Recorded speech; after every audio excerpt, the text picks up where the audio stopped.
Welcome to the dialogue. आज हम भारत की स्वतंत्रता से जुड़ी कुछ उन कहानियों में झांक रहे हैं जो अक्सर सुर्खियों में नहीं रहती। हमारे पास कुछ ऐतिहासिक लेख और नोट्स हैं जिनसे उस दौर की कुछ अनकही बातें, कम पता चले तथ्य सामने आते हैं। हमारा मकसद सिर्फ 15 अगस्त 1947 की तारीख दोहराना नहीं है, बल्कि उन उलझे हुए सच, वो रणनीतिक दांव-पेच और अनदेखे बलिदानों को समझना है जिन्होंने हमारे देश को, आप कह सकती हैं, ये रूप दिया है। तो चलिए इस पड़ताल को शुरू करते हैं। बिल्कुल। देखिए, इतिहास की किताबों में जो घटनाएं दर्ज होती हैं ना, उनके पीछे अक्सर कई परतें होती हैं। आज हम उन्हीं परतों को जरा खोलने की कोशिश करेंगे और देखेंगे कि ये कम सुने तथ्य हमारी आजादी की जो पूरी तस्वीर है, उसे कैसे थोड़ा बदलते हैं। तो शुरुआत करते हैं उसी उसी तारीख से। मैंने सुना है कि अंग्रेज असल में जून 1948 तक सत्ता सौंपना चाहते थे। हाँ, हाँ, ये बात सही है। तो फिर ये अगस्त 1947 में कैसे हो गया? लॉर्ड माउंटबेटन ने इतनी जल्दी क्यों कर दी? को देखा और उन्हें लगा कि अगर सत्ता सौंपने में देरी हुई तो हालात शायद और बिगड़ेंगे, मतलब खून खराबा और ज्यादा होगा। अच्छा। इसीलिए उन्होंने तारीख को लगभग 10 महीने पहले कर दिया। और ये 15 अगस्त की तारीख, इसका क्या? हाँ, 15 अगस्त चुनने के पीछे भी एक कहानी है। इसका भारत के स्वतंत्रता संग्राम से कोई सीधा संबंध नहीं था। ये असल में द्वितीय विश्व युद्ध में जापान के आत्मसमर्पण की दूसरी सालगिरह थी। क्या बात कर रहे हैं? हाँ, और माउंटबेटन इसे अपने लिए मतलब एक लकी डेट मानते थे। जरा सोचिए, देश की किस्मत का इतना बड़ा फैसला एक व्यक्तिगत पसंद पर, या कहें कि अंधविश्वास पर, ये तो वाकई हैरान करने वाली बात है। बिल्कुल। लेकिन क्या भारतीय ज्योतिषियों को इस तारीख से कोई दिक्कत नहीं थी? मैंने सुना है उन्होंने विरोध किया था। हाँ, बिल्कुल थी। कई बड़े ज्योतिषियों ने, आप कह सकते हैं वैदिक पंचांग के हिसाब से, 15 अगस्त को अशुभ माना था। ओहो।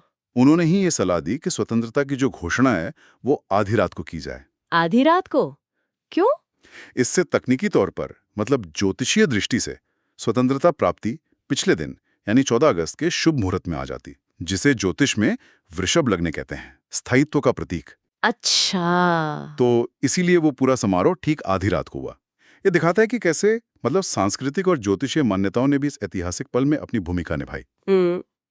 इन सब राजनीतिक और ज्योतिषीय उठापटक के बीच ये बात भी तो काफी चौंकाती है कि राष्ट्रपिता महात्मा गांधी खुद दिल्ली में हुए पहले स्वतंत्रता दिवस समारोह में मौजूद नहीं थे। हाँ, ये बिल्कुल सच है। ये बहुत कम लोग जानते हैं शायद।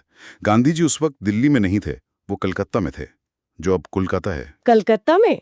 वहां क्या कर रहे थे? वो वहां विभाजन की वजह से जो भयानक हिंसा भड़की हुई थी ना, उसे रोकने के लिए अनशन पर बैठे थे। उनके लिए उस समय लोगों की जान बचाना, शांति कायम करना, वो सबसे ज्यादा जरूरी था, जश्न से भी ज्यादा। और इससे भी ज्यादा एक कम सुनी गई बात यह है कि गांधी जी बंटवारे को रोकने के लिए इतने ज्यादा बेचैन थे कि उन्होंने माउंटबेटन को ये तक सुझाव दे दिया था। क्या? कि अविभाजित भारत का प्रधानमंत्री मोहम्मद अली जिन्ना को बना दिया जाए। सच में? जिन्ना को? हाँ। हालांकि जाहिर है कांग्रेस के दूसरे बड़े नेता जैसे नेहरू जी, पटेल जी, वो इस प्रस्ताव के लिए बिल्कुल तैयार नहीं हुए। लेकिन ये दिखाता है कि गांधी जी के लिए एकता कितनी कितनी अहम थी। भले ही उनका तरीका शायद दूसरों को अव्यवहारिक लगा हो उस समय। गांधी जी की अनुपस्थिति और उनका ये प्रस्ताव वाकई उस समय के गहरे नैतिक और राजनीतिक सवालों का अंदाजा लगता है इससे। और इसी तरह देश की पहचान से जुड़े जो प्रतीक हैं, वो भी शायद तुरंत तय नहीं हुए थे, जैसे कि हमारा राष्ट्रगान। सही कहा आपने। आजादी के समय, मतलब 15 अगस्त 1947 को भारत का कोई आधिकारिक राष्ट्रगान नहीं था। अच्छा। जनगण मन, जिसे रविंद्रनाथ टैगोर ने लिखा था, उसे राष्ट्रगान के तौर पर तो 24 जनवरी 1950 को अपनाया गया। ओह, तो काफी बाद में। हाँ, और इसी तरह हमारा तिरंगा झंडा, जिसे पिंगली वेंकैया ने डिजाइन किया था, उसे संविधान सभा ने 22 जुलाई 1947 को मंजूरी दी थी। और एक दिलचस्प बात बताऊं? हाँ, बताइए। आज भी कानूनी तौर पर राष्ट्रीय ध्वज बनाने का अधिकार सिर्फ एक ही संस्था को है, कर्नाटका खादी ग्रामोद्योग संयुक्त संघ, जो धारवाड़ में है। क्या बात है, ये जानकारी तो नहीं है। और जो प्रधानमंत्री का लाल किले पर झंडा फहराने की परंपरा है, इतनी प्रतिष्ठित, वो भी 15 अगस्त से शुरू नहीं हुई थी। नहीं, पंडित जवाहरलाल नेहरू जी ने पहली बार लाल किले पर झंडा 16 अगस्त 1947 को फहराया था। 16 अगस्त को, यानी स्वतंत्रता दिवस के अगले दिन?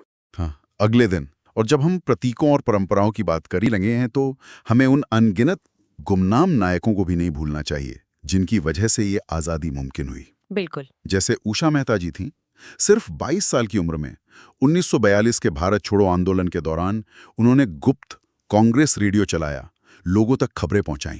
वाह, 22 साल की उम्र में। हाँ, या फिर मातंगिनी हाजरा जी, जिन्हें गांधी बूढ़ी भी कहते थे। वो 72 साल की थी जब भारत छोड़ो आंदोलन में तिरंगा लेकर जुलूस में सबसे आगे चल रही थी। अंग्रेजी पुलिस की गोलियों से शहीद हो गई, लेकिन गिरते हुए भी उन्होंने तिरंगा नीचे नहीं गिरने दिया। वंदे मातरम का नारा लगाती रहीं। 72 साल। ये कहानियां रोंगटे खड़े कर देती हैं। ये याद दिलाती हैं कि आजादी सिर्फ बड़े नेताओं की देन नहीं है। बिल्कुल नहीं, ये ऐसे अनगिनत साधारण लोगों के असाधारण साहस का नतीजा है। इन वीर गाथाओं के साथ साथ हमें बंटवारे की जो भारी मानवीय कीमत चुकानी पड़ी, उसे भी याद रखना होगा। बिल्कुल, उसे तो कभी नहीं भूलना चाहिए। वो एक भयानक त्रासदी थी। अनुमान है कि लगभग 1 करोड़ 20 लाख से 2 करोड़ लोग बेघर हुए। इतने सारे लोग। हाँ, और करीब 10 लाख से 20 लाख लोग मारे गए। कुछ अनुमान तो इससे भी ज्यादा बताते हैं। ये इंसानी इतिहास के सबसे बड़े और दर्दनाक विस्थापनों में से एक था। उस त्रासदी के जख्म आज भी कहीं ना कहीं महसूस होते हैं। सही कहा। और साथ ही ये भी याद रखना जरूरी है कि पूरा भारत एक साथ 15 अगस्त 1947 को आजाद नहीं हुआ था। हाँ, ये भी एक अहम नुक्ता है। गोवा जैसे इलाके वो तो 1961 तक पुर्तगाली शासन के अधीन रहे। उसे फिर सैन्य कार्रवाई ऑपरेशन विजय के बाद भारत में मिलाया गया। तो आज हमने देखा कि भारत की स्वतंत्रता की कहानी सिर्फ जीत और जश्न की ही नहीं है। ये कहानी है मुश्किल फैसलों की, निजी त्रासदियों की, ज्योतिष की सलाह की, बदली हुई तारीखों की और अनगिनत गुमनाम बलिदानों की। हाँ, ये सारी बातें हमें याद दिलाती हैं कि इतिहास अक्सर उन सीधी साधी कहानियों से कहीं ज्यादा गहरा और पेचीदा होता है, जो हमें आमतौर पर सुनाई जाती हैं। इन छिपी हुई कड़ियों को जोड़ने से ही हमें अपने अतीत की एक ज्यादा मुकम्मल, एक ज्यादा सच्ची तस्वीर मिलती है। और ये सोचने पर भी मजबूर करता है कि इतिहास के पन्नों में